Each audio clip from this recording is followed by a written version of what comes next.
Nifty money के CEO संतोष नवलानी हमारे साथ जुड़ गए हैं। संतोष, गुड इवनिंग, स्वागत है आपका। मिड कैप फंड से तो बहुत सारे लोग यहाँ पर वाकिफ होंगे ही, लेकिन मेरे ख्याल से लार्ज एंड मिड कैप एक ऐसी कैटेगरी है जिसके बारे में सबसे पहले हमें समझाइश के साथ शुरुआत करनी चाहिए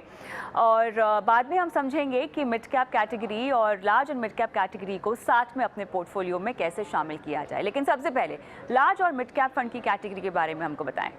कविता, large and mid cap category fund बहुत रिसेंटली रिकैटेगराइज किया गया था सेबी के हिसाब से। सेबी ने रूल बनाया है कि कौन सा फंड को आप large and mid cap category बोल सकते हैं और उसको कैसे मैनेज कर सकते हैं। तो लार्ज एंड मिड कैप में सबसे महत्वपूर्ण बात यह होती है कि कम से कम फंड मैनेजर को 35%, 35% लार्ज कैप स्टॉक्स में और 35% मिड कैप स्टॉक्स दोनों में कम से कम 35% मेंटेन करना पड़ता है और बाकी 30% कहीं पे भी जा सकता है, चाहे large cap, mid cap, small cap या mix of all these three. तो फंड मैनेजर को ये नियम फॉलो करना पड़ता है हमेशा। और अगर आप एक कैटेगरी का फायदा देखेंगे तो ये फायदा है कि आपको एक ही फंड में लार्ज और मिड कैप, जो कि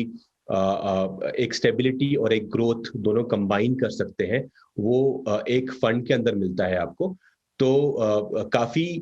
इम्पॉर्टेंट कैटेगरी है एक रिटेल इन्वेस्टमेंट के लिए, और इसको कैसे इन्वेस्टमेंट करना चाहिए वो थोड़ा अलग होता है कंपेयर टू आप लार्ज कैप में कैसे करेंगे या मिड कैप में कैसे करेंगे। तो फंड मैनेजर के लिए कितना ज़रूरी होता है आज के माहौल में, जहां पर हम देख रहे हैं कि उतार चढ़ाव बहुत ज़्यादा है, एक संतुलन बैठाए ताकि लार्ज कैप की वजह से उतार चढ़ाव से बचने का फ़ायदा भी मिले और मिड कैप के उतार चढ़ाव से निवेशक को फ़ायदा भी मिले। कविता, इसी जो आपने बताया कि एक स्टेबिलिटी मिले लार्ज कैप की वजह से और एक ग्रोथ एस्पेक्ट भी मिले मिड कैप की वजह से, यही रीजन है इस कैटेगरी का होना मार्केट में। तो अगर आप देखेंगे, अगर मैं एज अ रिटेल इन्वेस्टर खुद इन्वेस्ट करूंगा तो टिपिकली मैं एक लार्ज कैप फंड लूंगा और एक मिड कैप फंड अलग से लूंगा, और मेरी रिस्क एपेटाइट के हिसाब से मैं उसको मैनेज करूंगा कि मेरे पोर्टफोलियो में कम से कम 50 या 60 या 70% लार्ज कैप होना चाहिए, या और मिड कैप कम से कम 10, 20 या 30% होना चाहिए और बाकी स्मॉल कैप होना चाहिए। तो ये अगर मैं खुद मैनेज कर सकता हूं तो एज एन इन्वेस्टर मेरे को ज्यादा फायदा पड़ सकता है और मैं ढंग से पोर्टफोलियो को रीबैलेंस भी कर सकता हूं। तो ये अगर इन्वेस्टर काबिल अपने आप को समझता है कि मैं मैनेज बेटर करूंगा तो वो खुद लार्ज और मिड कैप अलग अलग खरीद सकता है। लेकिन उसको लगता है कि ये ग्रोथ और स्टेबिलिटी को मैं खुद मैनेज नहीं कर पाऊं तो एक फंड मैनेजर पे डिपेंडेंट रहना बेटर रहेगा, और वही काम large mid cap fund managers करते हैं। तो इसमें सबसे बड़ी फायदा आपको ये पड़ेगा कि सेबी ने बोला है कि कम से कम 35% लार्ज कैप और कम से कम 35% मिड कैप पर रखना है। तो आपको पता है कि आपके पोर्टफोलियो में कम से कम 35 रहेगा, और हो सकता है कि 50 भी हो और शायद 65% भी हो पूरा का पूरा जो मिड कैप में और जा सकता है, क्योंकि कम से कम 35% फंड मैनेजर को हमेशा लार्ज कैप में रखना है। तो अगर आप देखेंगे तो फंड मैनेजर बहुत सतर्क तरीके से इसको ऐसे मैनेज कर सकता है कि जब लार्ज कैप में रैली हो तो लार्ज कैप का अलोकेशन बढ़ाएगा, जब मिड कैप में रैली हो तो मिड कैप का अलोकेशन बढ़ाएगा, और मार्केट में जब बहुत ही ज्यादा वोलेटिलिटी हो तो फंड मैनेजर शायद अपना पैसा ज्यादा लार्ज कैप स्टॉक्स में लगाएगा और मिड कैप अलोकेशन से 35% रख देगा, जो कि अभी हो रहा है मार्केट में। तो अभी अगर आप मार्केट में जितने भी लार्ज मिड कैप फंड्स हैं, करीबन 26 स्कीम्स मार्केट में है और ये 1 लाख करोड़ का पैसा मैनेज करती हैं। तो अगर आप इनको पूरे पोर्टफोलियोज को एनालाइज करेंगे तो आप देखेंगे कि लार्ज कैप अलोकेशन अपनी 35% की तुलना में कम से कम 50% बहुत सारे पोर्टफोलियोज में अवेलेबल है, और जो मिड कैप है वो 35% की जगह पे सिर्फ 37% है। तो बाकी जो पैसा है वो जो मिनिमम लार्ज कैप रखना है फंड मैनेजर उसे ज्यादा रखा हुआ है, और जो मिड कैप रखना है वो उतना ही रखा है सब लोगों ने जितना सेबी बोलता है। वो इसलिए फंड मैनेजर ने किया हो कि मार्केट बहुत ही वोलेटाइल है तो मिड कैप स्टॉक्स ज्यादा उतार चढ़ाव देते हैं। तो स्टेबिलिटी के लिए फंड मैनेजर्स ने अपने पोर्टफोलियो को लार्ज कैप में शामिल ज्यादा किया है और मिड कैप में कम किया है। ये एक नॉर्मल रिटेल इन्वेस्टर शायद खुद नहीं कर पाए, उसको नहीं समझ में आएगा कि कितना रीबैलेंस करना है, कितना टैक्स आउटगो होगा, और इसकी कभी कभी एग्जिट लोड भी होते हैं। तो एक लार्ज मिड कैप फंड क्या करेगा कि ये बिना टैक्स इम्पैक्ट के अपने अलोकेशन मिड कैप स्टॉक्स को बढ़ाएगा या कम करेगा, या लार्ज कैप स्टॉक्स को बढ़ाएगा कम करेगा। तो बहुत ही आसान तरीका है एक रिटेल इन्वेस्टर के लिए कि वो एक फंड मैनेजर पे डिपेंडेंट रहे और उसको लार्जर मिड कैप अलोकेशन का जिम्मेदारी दे, ना कि खुद करे। तो बहुत सही सॉल्यूशन है फॉर लॉन्ग टर्म इन्वेस्टमेंट, भले ही मार्केट वोलेटाइल हो या स्टेबल हो या एक बुल रन हो। तो ये एक पैकेज है जो आपको बहुत ही अच्छा सॉल्यूशन प्रोवाइड करता है आपके इन्वेस्टमेंट्स के लिए। यहाँ पर मुझे आपसे ये पूछना है, मिड कैप के मुकाबले अगर हम देखें तो लार्ज और मिड कैप कैटेगरी थोड़ी सी नई है। जब से इनकी शुरुआत हुई है तब से इनका प्रदर्शन कैसा रहा है, और अगर मुझे इनकी तुलना करनी भी हो तो प्योर मिड कैप से और या प्योर लार्ज कैप से तो नहीं की जा सकती? या सो कविता, आप इसको एक्चुअली तुलना दोनों से नहीं कर सकते। ना ही आपकी इसकी तुलना आप एक लार्ज कैप फंड से कर सकते हैं, ना ही इसकी तुलना आप एक मिड कैप फंड से कर सकते हैं, क्योंकि इसमें कम से कम 35% हमेशा लार्ज कैप अवेलेबल है और हमेशा 35% मिड कैप अवेलेबल है। तो ये एक मिक्सचर है जो कि उसके बेंचमार्क से ही कंपेयर करना चाहिए हम लोगों को हमेशा, कि एक लार्ज कैप और मिड कैप का जो बेंचमार्क है, जो कि लार्ज मिड कैप इंडेक्स होता है एनएसई का या बीएसई का, तो अगर आप इसको एनालाइज करेंगे, जो बेंचमार्क है large mid cap index NSE का, इसमें जो इंडेक्स कंस्टिट्यूएंट्स हैं वो ऐसे बनाए गए हैं कि निफ्टी 100 50% का वेट लेता है इस इंडेक्स में, और मिड कैप 150 इंडेक्स अगला 50% वेट लेता है। तो ये 50-50 मिड और लार्ज कैप का मिक्सचर करके एक लार्ज मिड कैप इंडेक्स बनाया गया है। आप सही तुलना करेंगे तो इस इंडेक्स से तुलना करिए। तो अगर आप इंडेक्स से तुलना करेंगे तो सबसे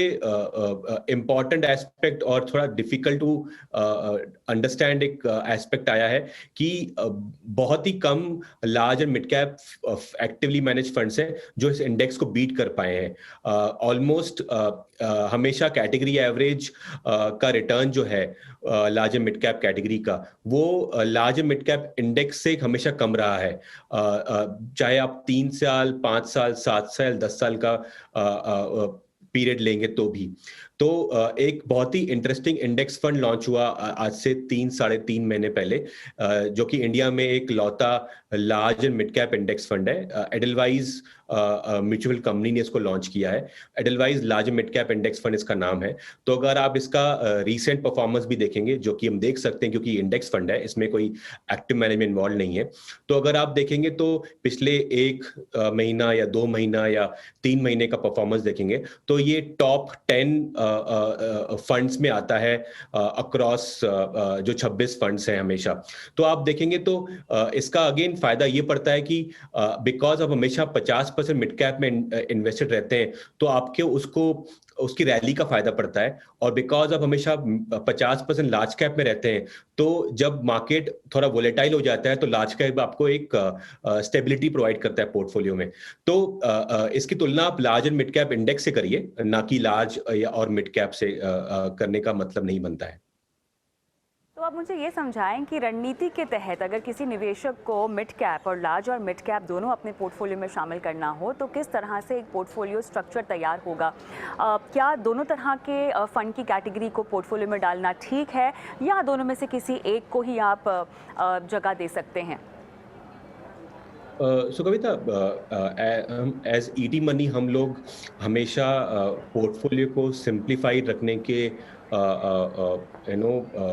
थॉट्स में रहते हैं। तो अगर आप मल्टीपल फंड्स रहेंगे तो उसमें ओवरलैप होना बहुत ही जायज़ है, वो ओवरलैप होके रहेगा। तो अगर आपने एक large and mid cap fund लिया और एक अलग से मिड कैप फंड लिया, तो बिकॉज एक large and mid cap fund कम से कम हमेशा 35% मिड कैप स्टॉक्स में रहेगा, तो चांसेस बहुत ज़्यादा है कि एक actively manage mid cap fund भी कम से कम वैसे 35% स्टॉक्स लेगा ही लेगा। तो ओवरलैप बहुत ज़्यादा हो जाएगा आपके पोर्टफोलियो में, तो शायद लेकर आपको फायदा नहीं पड़ेगा